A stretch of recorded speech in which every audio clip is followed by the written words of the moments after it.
أعوذ بالله من الشيطان الرجيم. بسم الله الرحمن الرحيم.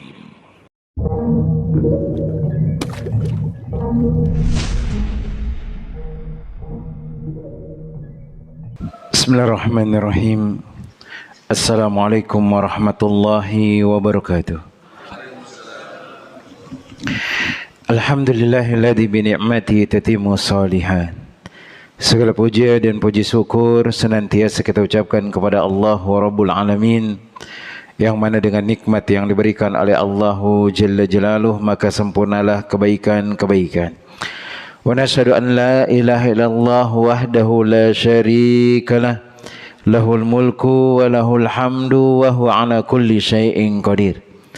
Wa nashhadu anna Muhammadan abduhu wa rasuluhu wa habibuhu wa khaliluhu, salawatu rabbi wa salamuhu alaihi wa ala alihi wa ashabihi wa man ihtada bihudahu ila yaumiddin, yauma la yanfa'u malun wala banun illa man atallaha biqalbin salim.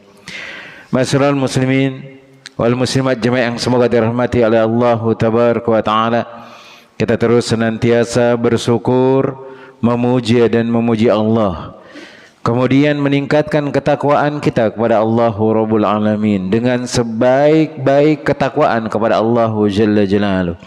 Karena Allah Jalla Jalaluh mengatakan, ya ayyuhalladzina amanu ittaqullaha haqqa tuqatih wa la tamutunna illa wa antum muslimun. Wahai orang-orang yang beriman, kata Allah Rabbul Alamin, maka bertakwalah kalian dengan sebenar-benar takwa, dan janganlah kalian mati kecuali dalam keadaan berserah diri, dalam keadaan Islam kepada Allah Rabbul Alamin. Dan di antara cara bertakwa adalah terus mengerjakan perintah Allah Tabaraka wa Ta'ala, perintah Nabi sallallahu alaihi wasallam, mendirikan salat, melakukan amar ma'ruf nahi mungkar, kemudian berpuasa, kemudian bersedekah dan amalan-amalan soleh yang lainnya yang akan membuat kita berbahagia ketika berjumpa dengan Allah Jalla Jalaluh. Kemudian salawat beriring salam kita ucapkan kepada Nabi kita Muhammad bin Abdullah sallallahu alaihi wasallam. Allahumma salli wa sallim wa zid wa barik wa an'im ala sayyidina wa maulana Muhammad bin Abdullah sallallahu alaihi wasallam. Ya Allah, semoga salawat beriring salammu, tambahan berkah dan nikmatmu semoga senantiasa tercurahkan kepada hamba kekasihmu ya Allah, kekasih kami ya Allah, junjungan kami ya Allah, Muhammad bin Abdullah sallallahu alaihi wasallam. Jemaah yang semoga dirahmati oleh Allah Tabaraka wa Ta'ala, kita katakan bahwasanya kebaikan setelah kita mentauhidkan Allah Rabbul Alamin yang memiliki derajat yang tinggi adalah senantiasa berbuat baik kepada kedua orang tua kita. Dan itu yang akan kita bahas dan akan kita lanjutkan pembahasan yang telah lalu. Kita baca hadis-hadis yang tersisa, kemudian kita mengambil faedah dari hal tersebut. Maka Imam An-Nawawi rahimahullahu ta'ala menyebutkan dalam kitabnya Riyadhus Shalihin, babu birril walidaini wasilatil arham, yaitu masih tentang membahas bagaimana wajibnya seseorang itu berbuat bakti kepada kedua orang tuanya, kemudian dia harus menyambung rahimnya. Maka beliau menyebutkan dalam hadis yang ke-316, masih berasal dari sahabat yang mulia, yaitu Abu Hurairah radhiyallahu taala anhu. Maka beliau mengatakan, jaa rajulun ila Rasulillah sallallahu alaihi wasallam. Suatu ketika ada seorang laki-laki ini datang kepada Nabi sallallahu alaihi wasallam. Dia datang kepada Nabi sallallahu alaihi wasallam, kemudian dia mengatakan, dan ini diantara keinginan seorang sahabat itu ingin mendapatkan kebaikan dari orang-orang yang soleh. Maka kita ketika memiliki masalah, ingin mendapatkan saran, maka datangi orang-orang soleh yang kita anggap bisa menenangkan kita, kemudian bisa memberikan kita faedah. Maka dalam agama Islam itu saling menasihati itu diajarkan oleh Allah Tabaraka wa Ta'ala. Dan itu yang disebutkan oleh Al-Imam An-Nawawi dalam hadis Arba'in An-Nawawi, hadis yang ke-7. Nabi sallallahu alaihi wasallam mengatakan ad-dinun nasiha, agama itu adalah nasihat. Maka seorang sahabat ini datang kepada Nabi sallallahu alaihi wasallam. Kemudian dia mengatakan, ya Rasulullah, wahai Rasulullah sallallahu alaihi wasallam, man ahaqqu bihusni sahabati. Ya Rasulullah, siapakah orang yang aku pantas untuk melakukan kebaikan kepadanya ya Rasulullah? Siapakah orang yang aku harus mengerjakan kebaikan? Enggak ada orang yang aku harus dahulukan darinya kecuali orang tersebut ya Rasulullah. Siapakah orang yang ketika aku memiliki rizki yang harus pertama kali aku berikan, ketika aku memiliki kebaikan yang pertama kali aku bermuamalah dengannya? Siapa mereka ya Rasulullah? Maka Nabi sallallahu alaihi wasallam mengatakan, qala ummuka, ibumu, kata Nabi sallallahu alaihi wasallam. Maka dia adalah orang yang paling berhak pertama kali engkau melakukan perbuatan baik kepadanya. Kemudian dia mengatakan, summa man ya Rasulullah, kemudian siapa lagi ya Rasulullah? Maka Nabi sallallahu alaihi wasallam mengatakan, ummuka, ibumu. Qala summa man ya Rasulullah, kemudian siapa ya Rasulullah? Kemudian Nabi SAW mengatakan, ummuka, ibumu. Karena memang ibu ini adalah orang yang paling layak kita berbuat baik kepadanya, jemaah. Sebagaimana yang kita sebutkan yang telah lalu, bahwasanya kebaikan orang tua itu enggak akan pernah bakalan kita bisa balas, terutama seorang ibu. Ketika dia berada atau dia menggendong kita, ketika dia melahirkan kita, ketika dia kita berada di dalam perutnya, hamil beliau, itu dalam keadaan susah payah, wahnan ala wahni. Bahkan kata Ibnu Umar, ketika ada orang yang bertanya, wahai Ibnu Umar, aku sudah menggendong ibuku untuk pergi berhaji, selesai sudah semua urusan haji, apakah sudah berbuat bakti aku kepada mereka? Maka Ibnu Umar mengatakan, la, engkau belum berbuat bakti kepadanya. Terutama adalah seorang ibu yang dia merasa lemah, yang dia merasa lelah. Dan antum bisa lihat bagaimana pengorbanan ibu itu ketika melihat istri antum. Ketika dia hamil, kadang-kadang mencium bau-bau yang tidak sedap, itu muntah mereka. Ketika dia hamil kita, kadang-kadang juga dia harus memaksakan dirinya untuk makan, padahal dia tidak suka dengan makanan tersebut. Ketika malam hari dia merasa lelah, membawa beban kemanapun dia berada, bahkan tidur harus terus terjaga, tapi itu tidak membuat dia mengeluh. Bahkan tendangan sakit kaki kita di perutnya itu membuat dia bahagia, senang dia, jemaah. Kemudian setelah kita sudah besar, setelah kita sudah sukses, kemudian kita menyia-nyiakan orang tua, maka tidak pantas hal tersebut, terutama ibu. Kemudian sahabat tersebut pun mengatakan, ya Rasulullah, kemudian siapa setelah itu ya Rasulullah? Maka beliau mengatakan, summa abuka, kemudian bapakmu. Maka di sini ibu atau kedua orang tua kita memiliki kebaikan di sana, yang mana ketika ada orang menjaga kedua orang tuanya, maka dia dijamin masuk surga oleh Allah Jalla Jalaluhu. Hadis yang berikutnya pula disebutkan dari Abu Hurairah radhiyallahu taala anhu.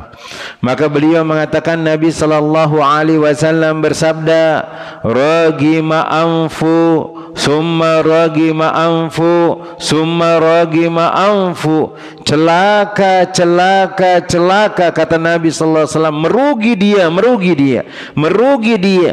Hanya para sahabat mengatakan, man ya Rasulullah? Man adraka abawaihi indal kibari ahaduhuma au kilaihima falam yadkhulil jannah. Maka beliau mengatakan, celaka dan sangat merugi sekali seorang tersebut. Siapa mereka ya Rasulullah? Orang yang mendapati kedua orang tuanya atau salah satu dari orang tuanya sudah tua sekali, kemudian dia tidak bisa masuk surga. Maksudnya dia menyia-nyiakan orang tua tersebut, tidak mau berbuat baik kepada mereka.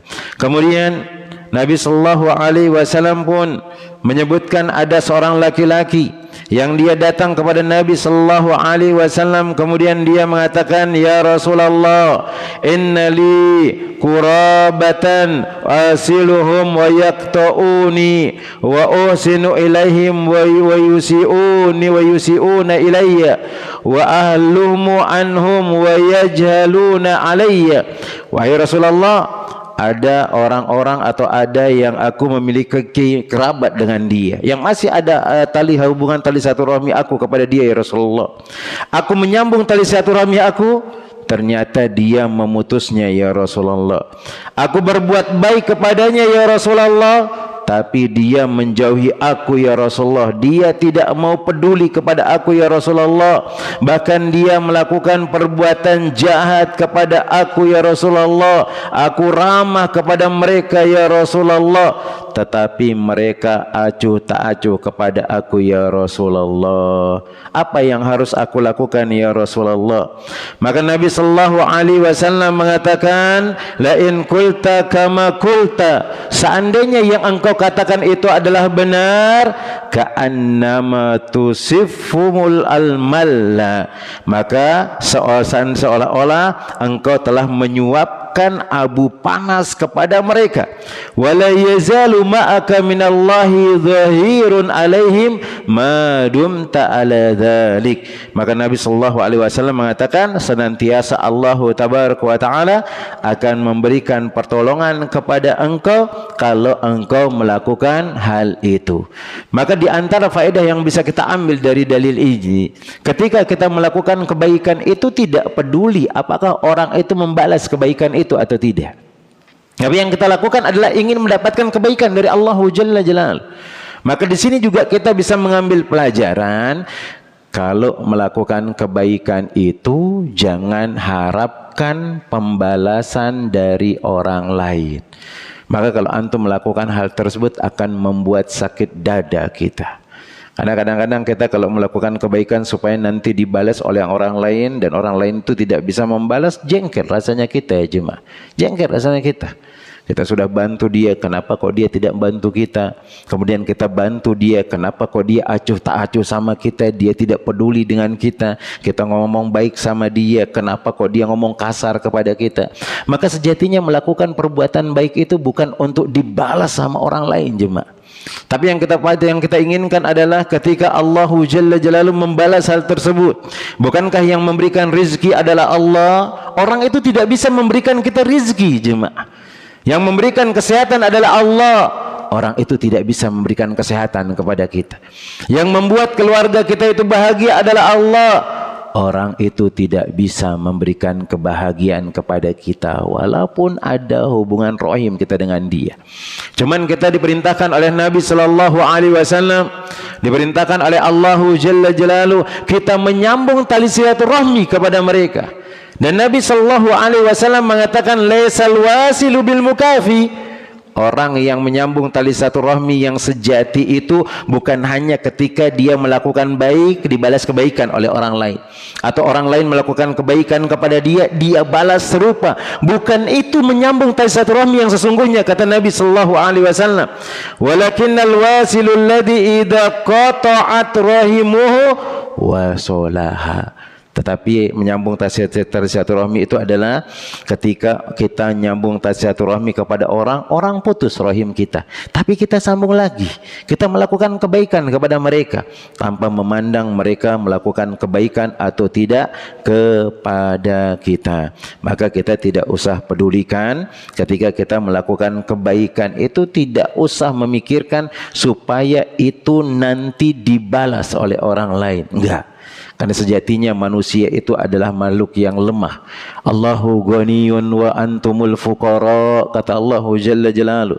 Allah itu yang maha kaya, tetapi manusia itu adalah orang-orang yang lemah.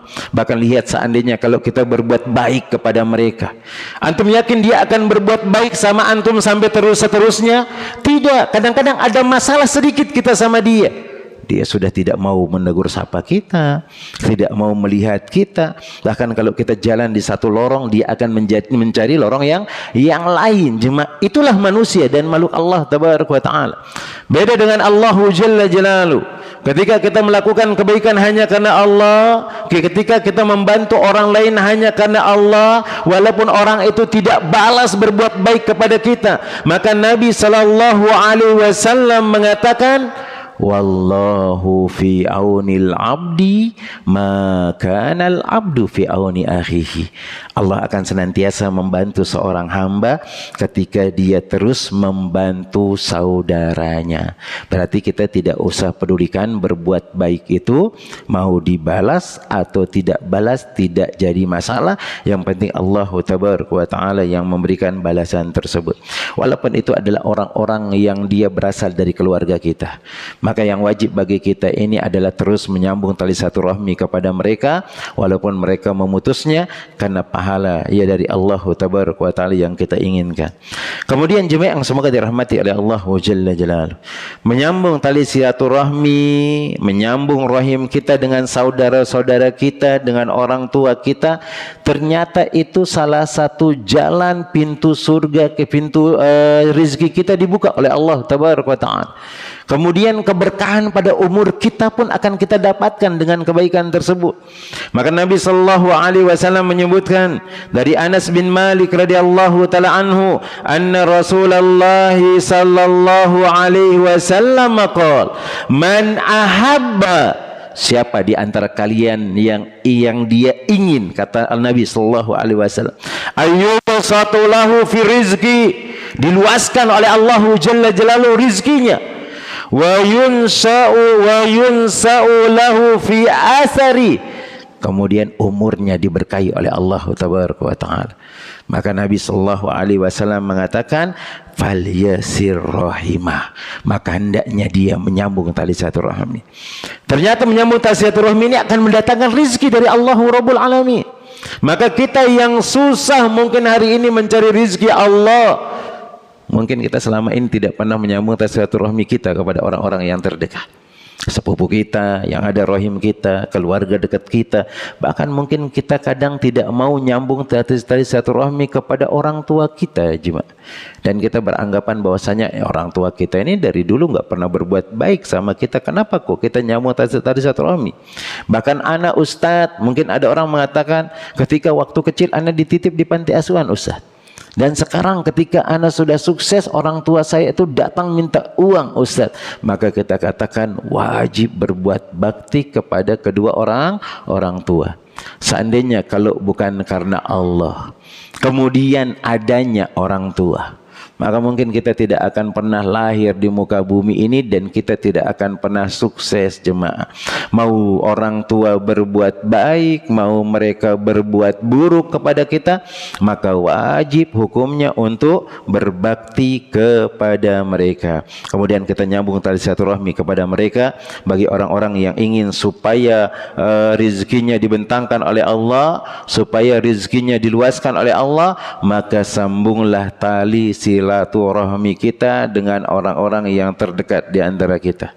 Suatu ketika jemaah yang semoga dirahmati oleh Allah tabaraka wa taala, hadis yang berikutnya disebutkan oleh Anas bin Malik radhiyallahu taala anhu, beliau menceritakan tentang Abu Talha jemaah, yang mana Abu Talha ini adalah orang Ansor yang dia tinggal di Madinah, kemudian dia memiliki harta yang sangat banyak. Abu Talha ini bahkan dia memiliki harta yang sangat dicintai harta tersebut, yang mana harta itu adalah Bayruha.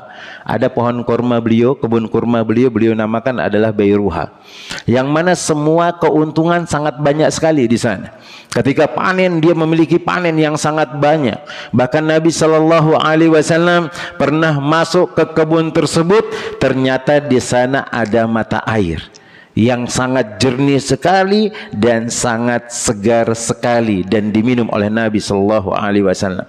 Maka ketika Abu Talha ini mendengar bahwasanya Allah jalla jalaluhu menurunkan ayatnya yang berbunyi, lan tanalul birra hatta tunfiqu mimma tuhibbun, kalian tidak akan merasakan kebaikan, kata Allah Jalla Jalal. Sampai kalian itu memberikan atau menyumbangkan harta kalian yang paling kalian cintai. Maka setelah mendengar ayat tersebut, dia datang kepada Nabi sallallahu alaihi wasallam. Kemudian dia mengatakan, "Ya Rasulullah, aku mendengar Allah tabaraka wa taala menurunkan ayat ini kepada engkau ya Rasulullah. Aku memiliki kebun kurma ya Rasulullah, dan aku sangat cinta kepada kebun kurma tersebut. Aku serahkan untuk engkau ya Rasulullah, gunakan bagi kaum muslimin," kata Nabi SAW. Maka kata Nabi Sallallahu Alaihi Wasallam, "Bah, dzalika malun rabih, dzalika malun rabih." Beliau mengatakan, itu adalah harta yang paling terbaik, harta engkau wahai Abu Talha, kata Nabi SAW. Itulah adalah harta yang sangat baik ya Abu Talha. Bahkan aku pernah masuk ke dalam kebunmu tersebut, ada sungai di sana, ada mata air yang aku minum yang sangat menyegarkan ya Abu Talha. Kemudian Nabi Sallallahu Alaihi Wasallam mengatakan kepada Abu Talha, "Ya Abu Talha, wa anni ara an taj'alaha fil aqribina." Aku ingin engkau menginfakkan itu kebun, kata Nabi SAW, kepada orang-orang yang terdekat dengan engkau. Jangan engkau aja yang menikmati kebun tersebut, sedangkan ada di antara keluarga engkau yang masih dari rahimmu, dia ada orang miskin, dia ada orang yang tidak mampu. Aku ingin itu kurma, itu kebun kurma, engkau bagi-bagikan kepada mereka ya Abu Talha, dan aku lebih senang daripada engkau infakkan di jalan Allah. Itu yang disebutkan oleh Nabi Sallallahu Alaihi Wasallam. Apa maksudnya di sini? Membantu orang yang terdekat itu ternyata lebih utama daripada kita bantu orang yang jauh, jemaah. Kecuali kalau orang yang dekat kita sudah semuanya, sudah tercukupi. Tidak ada orang-orang yang masih ada hubungan rahim kita, sepupu kita, masih meminta-minta. Padahal kita adalah orang yang kaya, maka bantu mereka dulu. Bantu keluarga kita, ada kakak kita di sana, ada bibi kita di sana, ada mertua kita di sana, ada pula orang tua kita di sana. Maka dia yang harus didahulukan terlebih dahulu. Baru kalau sudah cukup mereka, baru ke arah yang lebih jauh lagi. Maka itu lebih aku senangi, kata Nabi Sallallahu Alaihi Wasallam. Bahkan pernah yang kita sebutkan, Hafsah atau Anam disebutkan ada di antara istri Nabi Sallallahu Alaihi Wasallam. Hadis yang telah berlalu, beliau memerdekakan seorang budak, yang mana Nabi Sallallahu Alaihi Wasallam tidak tahu kalau beliau ini memerdekakan budak, istri Nabi Sallallahu Alaihi Wasallam. Kemudian ketika Nabi Sallallahu Alaihi Wasallam datang, maka ia pun menceritakan, "Ya Rasulullah, wahai Rasulullah Sallallahu Alaihi Wasallam." Nah, disebutkan dari Ummul Mukminin Maimunah bintil Haris bahwasanya dia memerdekakan budak. Kemudian Nabi sallallahu alaihi wasallam tidak tahu. Kemudian ketika beliau datang, dia mengatakan, "Ya Rasulullah, wahai Rasulullah, ini a'taqattu walidati. Sesungguhnya aku telah memerdekakan budakku ya Rasulullah." Maka Nabi SAW bertanya kepada Maimunah tersebut, "Sudah dimerdekakan?" Maka Maimunah mengatakan, "Sudah ya Rasulullah." Maka Nabi Sallallahu Alaihi Wasallam mengatakan, amma innaki lau a'taitiha akhwalaki kana a'dhama li ajriki." Maka seandainya kalau engkau kasihkan budak tersebut kepada orang-orang yang terdekat dengan engkau, kepada bibimu, kepada adikmu, kepada orang tuamu, itu lebih besar pahalanya daripada engkau merdekakan budak tersebut. Maka memberikan atau membantu orang-orang terdekat kita memiliki keutamaan yang sangat besar, jemaah, yang tidak boleh kita lalaikan hal tersebut. Kemudian berikutnya, jemaah yang semoga dirahmati oleh Allah Tabaraka wa Ta'ala, Asma binti Abi Bakrin, dia pernah didatangi oleh ibunya, yang mana ibunya ini masih musyrikah di zaman Nabi Sallallahu Alaihi Wasallam. Kemudian dia datang kepada Nabi sallallahu alaihi wasallam menceritakan, "Ya Rasulullah, wahai Rasulullah sallallahu alaihi wasallam, qaddamat alayya ummi wa hiya ragibatun ya Rasulullah." Ibuku ini datang kepada aku ya Rasulullah. Dia ingin menemui aku ya Rasulullah, sedangkan ibuku ini masih kafirah ya Rasulullah, masih musyrikah. Dia masih menyembah berhala ya Rasulullah. Apakah aku harus menyambung tali silaturahmi aku kepada dia ya Rasulullah?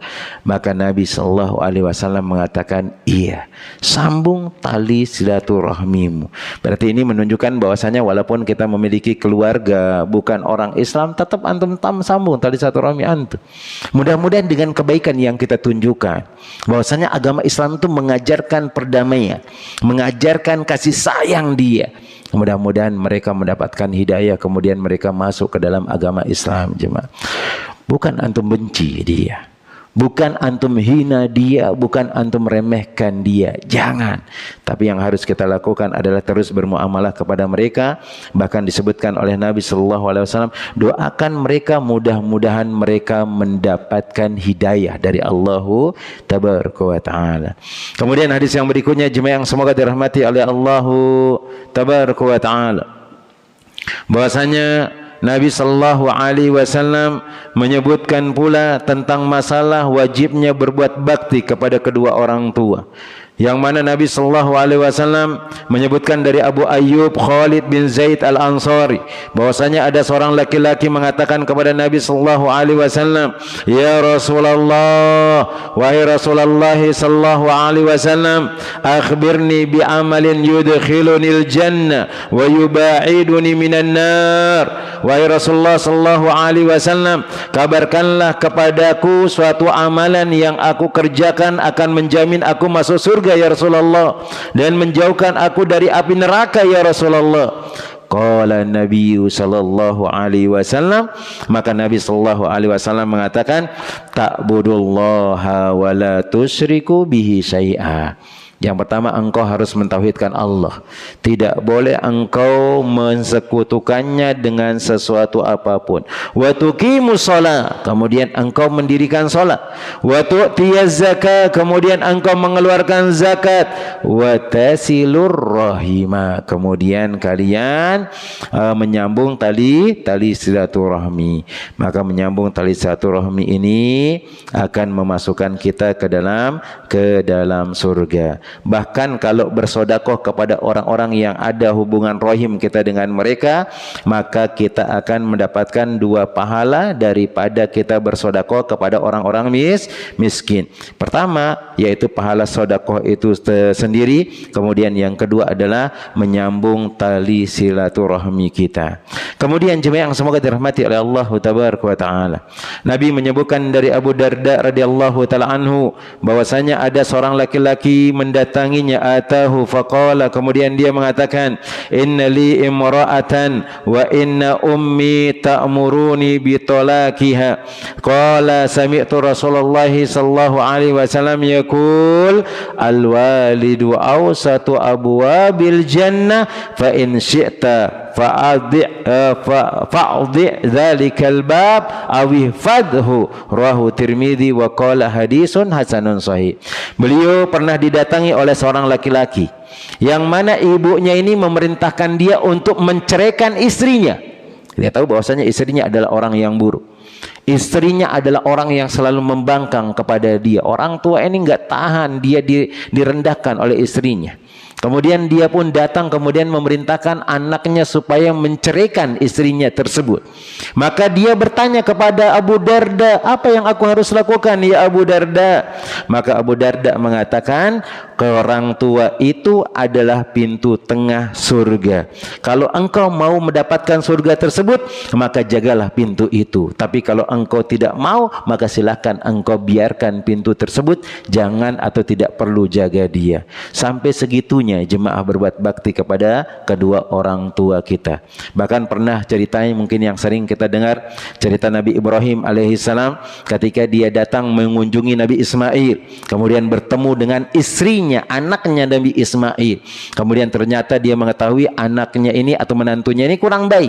Apa kata Nabi Ibrahim? Disuruh untuk ganti palang pintunya. Akhirnya Ismail itu faham, maka istrinya itu pun ditalak atau diceraikan oleh beliau. Saking taatnya kepada kedua orang tuanya. Bahkan Nabi Ismail sampai mau disembelih oleh Nabi Ibrahim alaihissalam. Tapi saking ketaatannya dia pun mengatakan, ya abati if'al ma tu'mar satajiduni insyaallahu minas sabirin. Wahai bapakku, maka kerjakanlah apa yang diperintahkan oleh Allah Jalla Jalaluh, maka engkau akan mendapati aku menjadi orang-orang yang sabar insyaallah.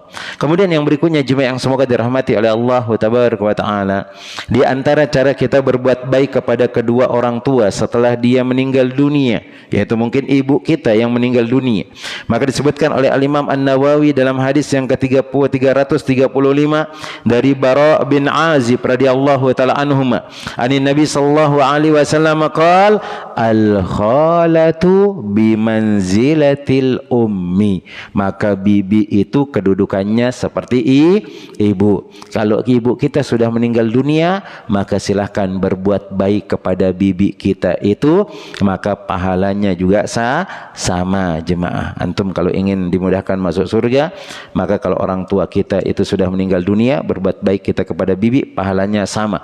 Kemudian di antara cara amalan kita juga terus mendoakan mereka yang sudah meninggal dunia. Kerjakan amal-amal soleh. Silakan boleh antum niatkan amalan tersebut, atau walaupun antum enggak niatkan, kalau antum menjadi orang-orang soleh, maka amalan itu akan terus mengalir. Kemudian di antara amalan yang lain disebutkan oleh para ulama adalah menyambung rahim yang tidak tersambung kecuali dengan orang tua kita. Maksudnya kayak seperti sahabat-sahabat orang tua kita yang dulu dia masih hidup, ada temannya yang sering ngunjungin dia, yang sering berkumpul dengannya, maka cari orang-orang itu kemudian berbuat baiklah kepada mereka. Nama Allah Ta'ala alam shawab. Mungkin ini yang dapat ana sampaikan sedikit. Ini sambungan dari pembahasan kita yang sebelumnya. Maka kesimpulannya adalah terus berbuat bakti kepada kedua orang tua, kemudian sambung tali silaturahmi kita. Maka nanti antum harus cari-cari yang hubungan rahim itu siapa saja mereka. Walaupun dia bukan mahram jemaah, tapi kita tetap dianjurkan untuk menyambung tali silaturahmi kita dari sepupu kita, dari anak atau keponakan dari sepupu kita, kemudian yang kedua, yang ketiga, yang keempat, silahkan dicari, karena itu adalah rahim kita. Kalau memang bisa kita bantu mereka, jangan sampai mereka kesusahan sedangkan kita bahagia, kemudian kita lebih dahulu membantu orang lain daripada mereka. Maka membantu mereka itu lebih afdal, lebih utama daripada yang lainnya. Nama Allah Ta'ala alam shawab. Ini yang dapat anda sampaikan. Sisanya kita gunakan untuk tanya jawab 5 menit lagi. Tafadhol, mungkin ada pertanyaan berkaitan dengan tema. Fadhal. Bismillah. Assalamualaikum warahmatullahi wabarakatuh. Waalaikumsalam. Jadi Yen Ustaz, ini ada yang saya mau sampaikan, pertanyakan ini terjadi. Jadi ada seorang orang tua, jadi anaknya itu perempuan. Nah, sebelum nikah dengan suaminya, jadi suaminya ini ada sesuatu yang disampaikan ke mertuanya atau orang tuanya perempuan ini, semacam identitas dirinya, seperti itu. Akhirnya identitas dirinya suaminya ini, anggaplah dia mengaku sebagai seorang dengan pekerjaan apalah yang mungkin menjadi kebanggaan di kalangan keluarga perempuan ini, termasuk di kampung. Nah, ternyata setelah menikah laki-laki ini ternyata bukan seseorang yang dengan status yang disampaikan. Nah, sehingga orang tuanya itu malu, dan termasuk keluarga malu. Karena ya Terkadang di kampung kan menyamakan status yang mungkin agak bagus, satu kebanggaan. Nah, tapi setelah itu ternyata tidak seperti yang disampaikan, dan bahkan suami itu sekarang cenderung malah ikut ya nebeng lah sama istri lah, karena kebetulan istrinya punya pekerjaan. Jadi ternyata dia tidak bekerja sesuai yang disampaikan. Nah, kecewa sekali suaminya, orang tua laki-lakinya, Mertuanya itu. termasuk salah satunya kalau di Bugis itu namanya uang panai ya, Ustaz ya, mungkin biasa dengar. Uang panai itu sekian ratus juta, ternyata dia tidak punya juga segitu, bahkan pinjam kepada temannya. Nah, seperti itu yang bikin malu. Nah, sekarang ini orang tuanya sudah meminta langsung kepada istrinya, kamu harus cerai sama suamimu, seperti kamu harus cerai. Sudah bikin malu saya, bikin menipu kita, malu kita dengan orang-orang keluarga semua seperti itu. Dan bahkan dia bilang kalau kamu tidak cerai, diminta cerai dengan suamimu, kamu jangan pernah anggap saya orang tuamu. Kau hilang dan kamu hilang dari ini, bukan kamu, bukan seperti itu. Dikeluarkan dari kata gitu. Seperti itu, Ustaz. Nah, itu orang tuanya, orang tua laki-lakinya. Nah, sampai sekarang ini anak itu ya masih bertahan dengan suaminya itu. Nah, sedangkan orang tua laki-lakinya sudah mengambil posisi seperti itu, bahwa kalau kamu tidak cerai, suamimu anggap saya bukan orang tuamu, dan kamu saya anggap sudah, jangan kau pernah ingat-ingat, dan saya jangan pernah ziarah kubur saya dan sebagainya. Itu Ustaz. Mohon penjelasan demikian. Barakallahu fikum. Wa fika barakallah. Nah, bagaimana dengan hukum tersebut? Maka kita katakan seorang orang tua itu nggak boleh dia egois, jemaah. Apalagi kalau masalah dunia, biasa malu-malu itu. Cuman kadang-kadang orang tua yang nggak paham dengan agama, dia membawa kehormatannya, jemaah. Apalagi dari suku tertentu seperti itu. Kebanggaan kalau terjadi seperti itu. Oh, dia merantaunya adalah misalnya angkatan misalnya. Ternyata enggak. Dia pun juga cuma sekedar sapam saja di perusahaan dan dia sudah dipecat gitu. Nah, seperti itu. Merasa malu orang tuanya. Seharusnya kalau orang yang paham itu dia tidak akan malu, ya sudah, yang penting menantunya itu baik, sudah selesai. Adapun masalah uang panai itu jemaah, itu sebenarnya tidak ada syarat sah enggak sahnya dari akad nikah, enggak ada jemaah. Yang menjadi syarat sah nikah itu mahar. Mahar yang diberikan kepada perempuan, dan mahar ini nggak boleh diambil sama siapapun, nggak boleh, walaupun bapaknya nggak boleh. Contoh kayak seperti yang disebutkan maharnya 5 gram emas atau 15 gram emas. Biasanya kalau di suku tersebut mahal-mahal. Karena dulu anak pernah mau nikah sama orang daerah sana, ditawarin maharnya itu 15 gram emas. Anak nggak punya duit, cuma 5 gram emas, kemudian 50 juta. Itu paling murah katanya, 15 juta itu paling murah, dari 15 juta. Ada sampai 50, 15 juta itu murah. Cuman pas waktu itu lagi kuliah nggak ada duit jemaah. Akhirnya ya anak mundur nggak jadi dan tersebut. Kita katakan itu bukan syarat sahnya untuk menikah. Yang syarat sahnya itu ada wali, kemudian ada mempelai laki-laki perempuannya, kemudian ada saksinya, ada maharnya. Itu saja sudah cukup, selesai. Itu saja sudah cukup. Kemudian ketika orang tua ini memerintahkan anaknya untuk cerai, ternyata dia tahu suaminya ini bohong sama dia, tapi dia baik, dia bagus, nggak pernah melakukan yang aneh-aneh, kemudian mempertahankan suaminya. Sebenarnya itu tidak jadi masalah kalau kita lihat dari sisi agama, karena nggak ada yang merugikan sama sekali dari sisi agama. Mungkin dia bohong, cuman kita harus jadi orang pemaaf. Karena di antara sifat orang-orang yang bertakwa itu adalah orang yang dia memaafkan kesalahan orang lain. Allah Jalla Jalaluhu mengatakan dalam firman-Nya, apa ayatnya jemaah? Wa anfiqu fis sarra'i wad dharra'i wal kadhiminal ghaidha wal 'afina 'anil nas. Itu ada di surat Ali Imran kayaknya di awal-awal. 100 berapa itu? 100 sekian lah itu. Ayatnya di sana. Orang bertakwa itu adalah orang yang mudah memaafkan. Memang kadang ya ada di antara adat kebiasaan itu yang kadang-kadang kayak seperti wajib hal tersebut. Kemudian ketika tidak tertunaikan kita merasa sakit hati. Sebenarnya ya itu biasa itu orang-orang tua kita yang nggak paham dengan agama seperti itu memang jemaah. Nah, terus bagaimana kondisi anak ini? Apakah dia harus meminta cerai kepada suaminya? Maka silakan, mana yang terbaik bagi anak tersebut.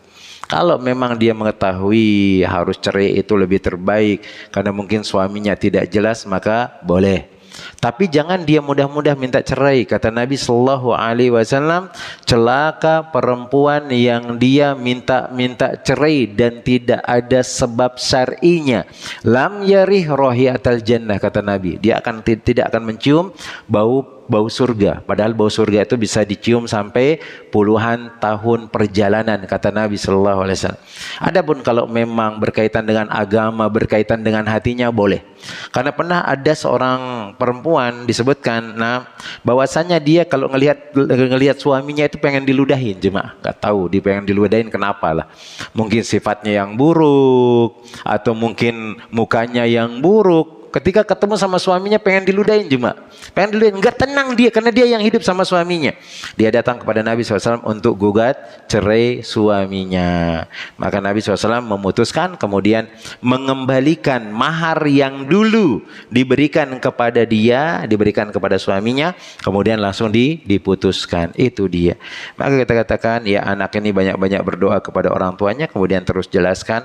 Mudah insya Allah orang tua itu sebenarnya melakukan hal tersebut itu demi kebaikan anaknya. Insya Allah demi kebaikan anaknya.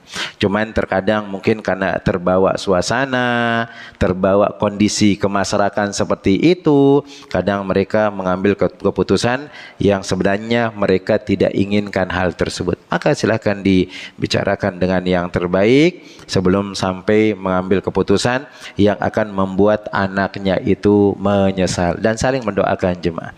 Nama Allah Ta'ala alam shawab, mungkin ini yang dapat ana sampaikan.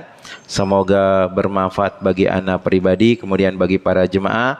Kemudian bentar lagi kita akan puasa, kayaknya tinggal 2 atau 3 hari lagi. Nah, Senin, Selasa, mungkin 3 hari lagi insya Allah. Bisa jadi Rabu, bisa jadi hari Kamis. Kita menunggu bagaimana dari pimpinan kita memutuskan hal tersebut. Maka di sini diperintahkan oleh para ulama dan diajarkan kita oleh Nabi Sallallahu Alaihi Wasallam, mintalah 3 hal dari hal tersebut sebelum datang Ramadan atau mungkin ketika kita masuk di bulan Ramadan. Yang pertama adalah memohon supaya kita bisa berjumpa dengan Ramadan dalam keadaan baik-baik saja, sehat jemaah. Maka berdoa, ya Allah berikanlah aku kesehatan supaya aku bisa ketemu dengan Ramadan, kemudian sehat walafiat bisa menjalankan ibadah. Kemudian yang kedua, mudah-mudahan kita minta tolong kepada Allah, berdoa kepada Allah supaya kita ini dimudahkan beramal soleh di bulan Ramadan tersebut. Kemudian yang ketiga, memohon kepada Allah supaya amal soleh yang kita kerjakan itu diterima. Nama Allah Ta'ala alam shawab. Ini yang dapat ana sampaikan. Kita cukupkan dengan doa kafaratul majlis. Subhanakallahumma wa bihamdika asyhadu an la ilaha illa anta astaghfiruka wa atubu ilaik. Summa assalamualaikum warahmatullahi wabarakatuh.